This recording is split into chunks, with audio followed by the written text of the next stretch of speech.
Chaque individu exerce une activité dans un domaine professionnel en vue d'une rémunération. Cet exercice désigne par extension le degré de maîtrise acquis par une personne ou une organisation du fait de la pratique sur une durée suffisante de cette activité, comme l'expérience, le savoir-faire acquis et l'amélioration des pratiques. C'est ce qu'on appelle le métier. Bon après-midi mesdames et messieurs, bienvenue à votre format Zoom de cet après-midi.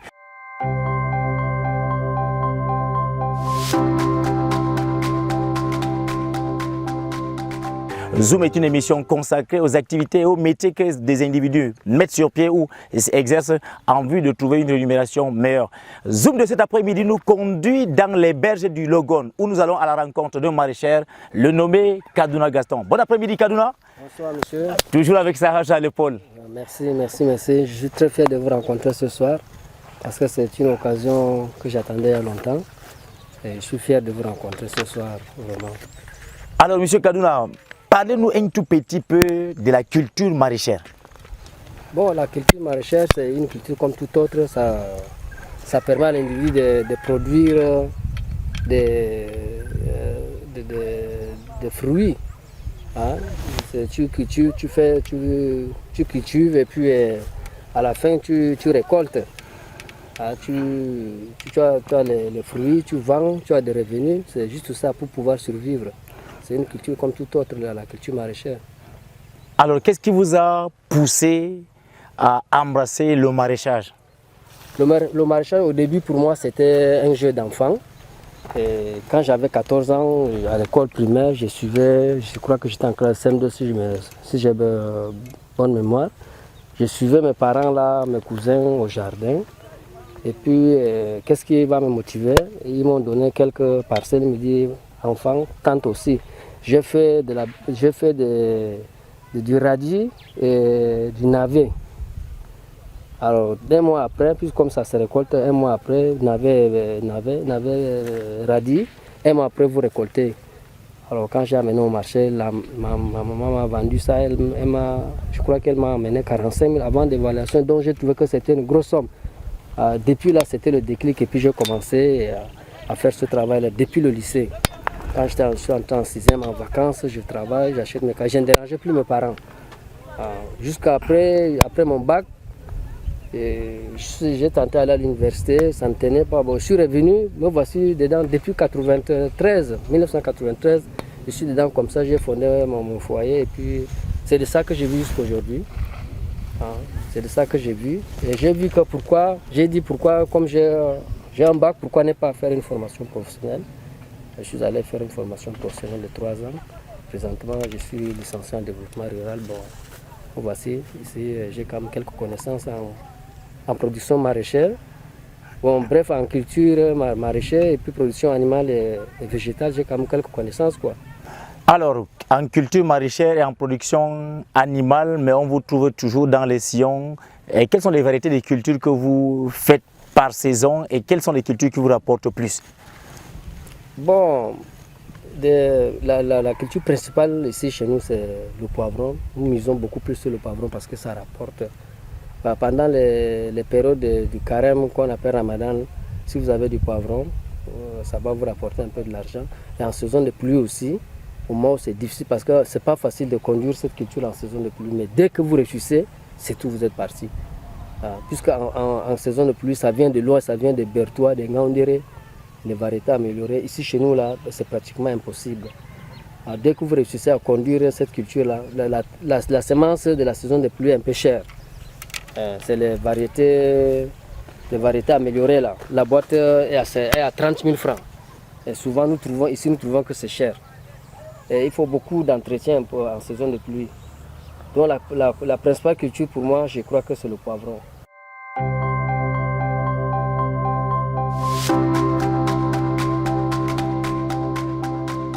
Et je fais aussi de la courgette. Voilà, derrière vous ici, je fais aussi de la courgette.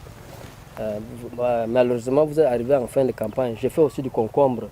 Vous voyez, je fais de la betterave, je fais du persil et du céleri en même temps.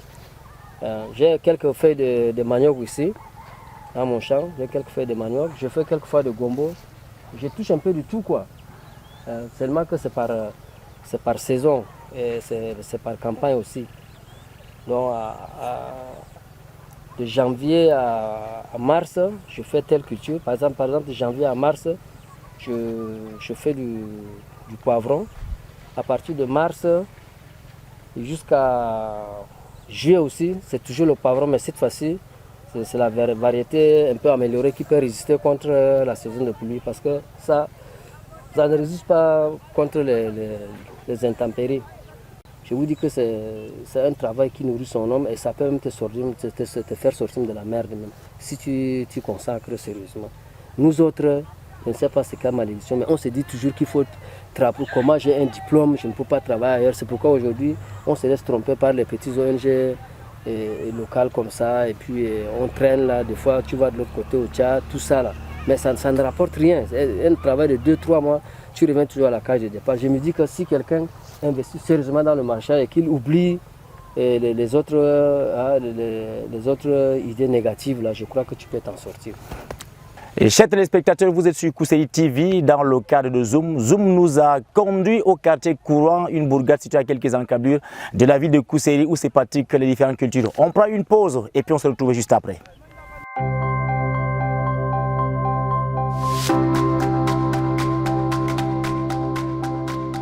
Alors, M. Kaduna, comme toute activité, quels sont les problèmes auxquels vous êtes confrontés chaque année, chaque saison? Bon, pour vous dire vrai, ici, dans le maraîchage, c'est d'abord les herbes. Il faut, au préalable, pour détruire ces herbes avec les produits chimiques. Sur le plan environnemental, ce n'est pas bien. Ça peut aussi nuire à la santé, à notre santé, à la santé même de la biodiversité. Et nous évitons tout ça là. Et ça nous cause énormément de problèmes. Donc il faut de temps en temps désherber. Le sol, le champ est tellement inherbé, là, c'est pas facile de s'en débarrasser. On fait avec comme ça, c'est ça le problème. Et le deuxième problème, c'est les attaques. Les attaques, il y a tellement d'attaques. Tu es obligé d'utiliser chaque fois les produits chimiques là, pour le traitement. C'est pas facile, c'est des produits toxiques aussi. Nous savons très bien que c'est toxique, mais nous sommes obligés de le faire parce qu'il faut quand même un résultat. Parce que tant qu'on est actuellement, c'est miné par les acariens. Vous voyez là, ça ne donne pas. Donc hier j'ai traité, hein, 2 semaines après tu reviens encore, et on consomme ça, on envoie au marché. Nous savons très bien que c'est dangereux, mais on va faire comment? Puisque tant que tu ne fais pas ça, ça ne donne pas. Donc c'est ça le problème. Le deuxième problème, il y a les pintades. Les pintades ne nous laissent pas. Nous avons les voisins là, ici au champ, ils ont des pintades. Ça nous détruit les champs. Par exemple, le concombre a été entièrement détruit par les pintades, même la courgette. Je n'ai rien récolté là. J'ai investi pour rien comme ça, je suis à plus de 100 000 ici. Je n'ai pas récolté. Je lui parle même, il ne me répond pas. Il dit, oh, je suis venu le trouver avec ses pintades au champ, donc qu'est-ce qu'il doit faire? Donc je suis en train de supporter comme ça. Aujourd'hui, ils ont fini. Et le concombre et la courgette, elles se sont déversées aujourd'hui dans le champ de poivron. Vous les avez vus quand nous sommes arrivés là. Et aussi, il y a l'hippopotame. Les hippopotames nous dérangent tellement dans la nuit aussi. Franchement, c'est pas facile. On fait parce que on ne sait aller, on ne sait où aller. Sinon, il y a tellement d'ennemis là.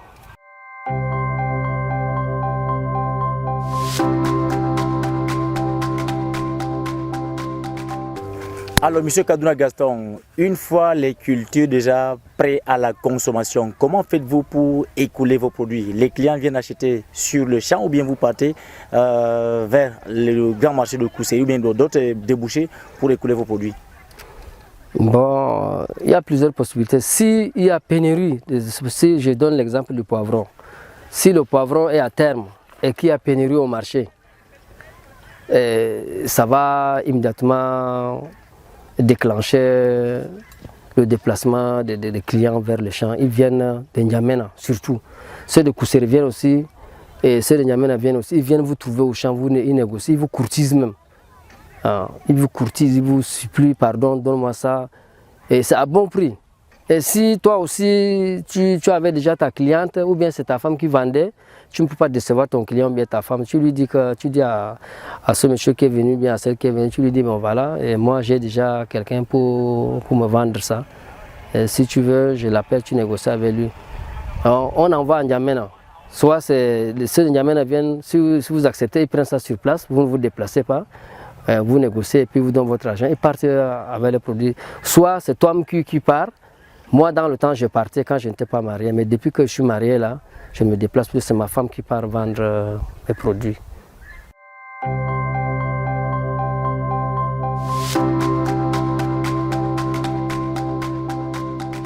Alors justement, parlant de votre femme, vous venez là de nous faire comprendre que vous êtes marié. Ouais. Alors, M. Kaduna est marié, père de combien d'enfants? Comment se bat-il pour résoudre le problème familial avec les revenus des cultures maraîchères? Oui, c'est vrai, je suis marié. Il y a de cela quelques années, je suis marié, père de 6 enfants. J'ai 3 filles et puis 3 garçons aussi.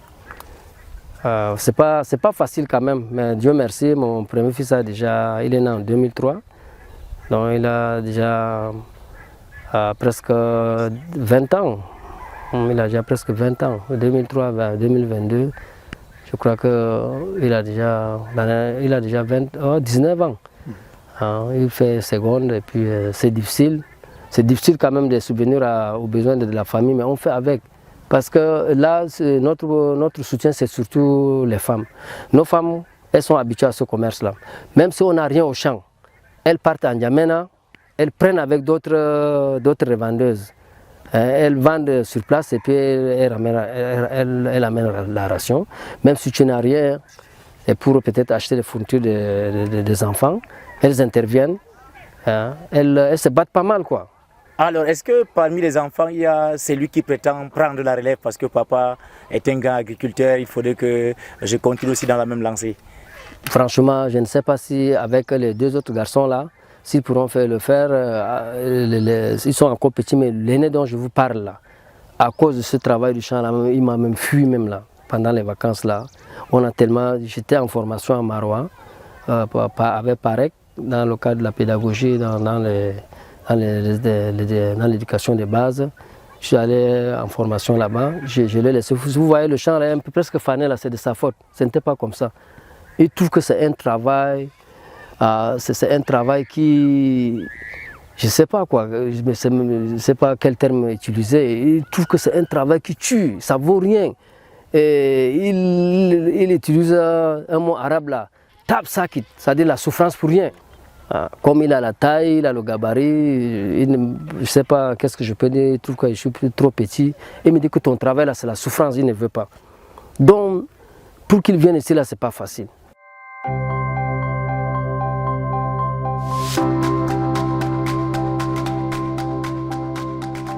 La culture maraîchère est considérée par certains jeunes comme une activité très difficile et pénible. Alors, M. Kaduna Gaston, vous qui avez de l'expérience, vous qui vivez de cette culture, quel conseil donnez-vous à ces jeunes d'aujourd'hui qui passent à longueur de journée leur temps sur des smartphones ou assis dans l'ombre en train de siroter le thé sans toutefois faire quoi que ce soit? Bon, je suis d'avis, c'est vrai, c'est un travail pénible, et voire même un travail annihilant si surtout le résultat n'est pas bon. Et je me dis aussi que c'est mieux. Quand tu n'as rien à faire, c'est mieux de venir quand même faire quelque chose là. Parce qu'à la fin de la récolte, tu pourras quand même te retrouver avec quelque chose. Si tu t'y mets sérieusement et que tu mets du sérieux là, tu investis un peu, il y aura quand même un résultat. Tu peux récolter. Parce qu'il y a un itinéraire technique à suivre. Si tu suis là, tu vas arriver au bon résultat. Et il faut aussi calculer la période, ne sème pas en désordre. Nous avons le calendrier de travail. Tu sais que quand tu fais ça, à tel moment, tu auras quand même du marché. Donc il faut avoir ce calcul-là. Et il faut t'approcher des anciens, ils vont te dire. À ces jeunes qui trouvent que c'est un travail qui ne vaut rien, je leur dis que c'est mieux que de rester, aller voler le téléphone, mentir, rester au carrefour là.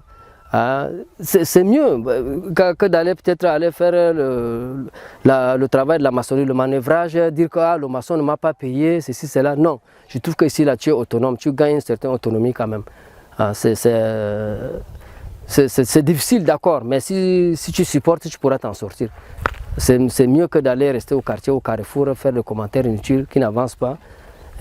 chercher à piquer le téléphone d'autrui ou bien voler sa maman. Tout récemment, là, mon propre enfant a volé 20 000 francs de sa maman et partir en N'Djamena. Il ne veut pas travailler. Hein? Il a ramassé l'argent de sa maman comme ça, il s'est en allé en N'Djamena. Actuellement, il est là-bas chez sa tante. Donc, est-ce que ça, c'est une bonne chose? Et c'est pourtant l'argent est sorti du jardin, les 20 000 qu'il a ramassé là. Il est le premier à dire que le travail, ici, là, c'est tape ça quitte. Hein? Il a piqué les 20 000 de sa main, il est parti. Hein? Donc, je crois que de ce côté-là, ils ont échoué. C'est mieux de venir ici. Hein? Je leur donne ce conseil-là, qu'ils viennent apprendre comme quelque chose, puisque c'est le rêve qu'ils font là. Nous aussi, on a rêvé comme ça. Mais aujourd'hui, même à l'école, ils ne valent absolument rien du tout. Hein? Tu n'as même pas un diplôme naturel et puis tu espères une belle vie là. Ça va arriver comment? Sauf par le vol, peut-être. Donc j'aurais souhaité qu'ils viennent apprendre quelque chose dans le champ, c'est mieux. Certes, c'est pénible, mais c'est mieux quand même.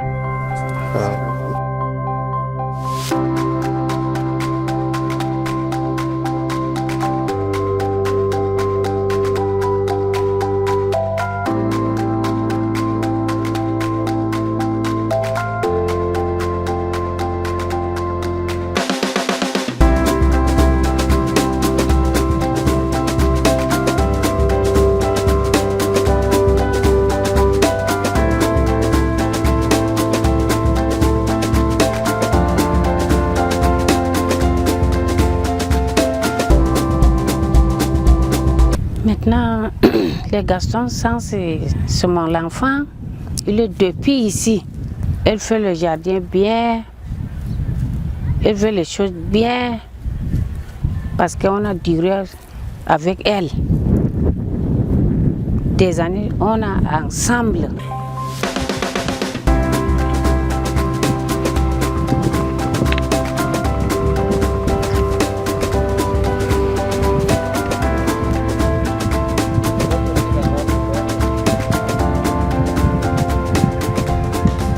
La culture maraîchère, c'est mon métier. Je suis fier de pratiquer ce métier parce que ça me donne une certaine autonomie. Je n'ai pas besoin d'aller commander quelque part. Tout ce que je trouve me suffit pour entretenir ma famille tranquillement. Il faut mieux s'arrimer à tout genre d'activité parce qu'on ne sait pas de quoi demain sera fait. Mesdames et messieurs, c'était Zoom sur Kousséri TV. Nous étions en compagnie de Kadoura Gaston, un monsieur qui fait dans la culture maraîchère.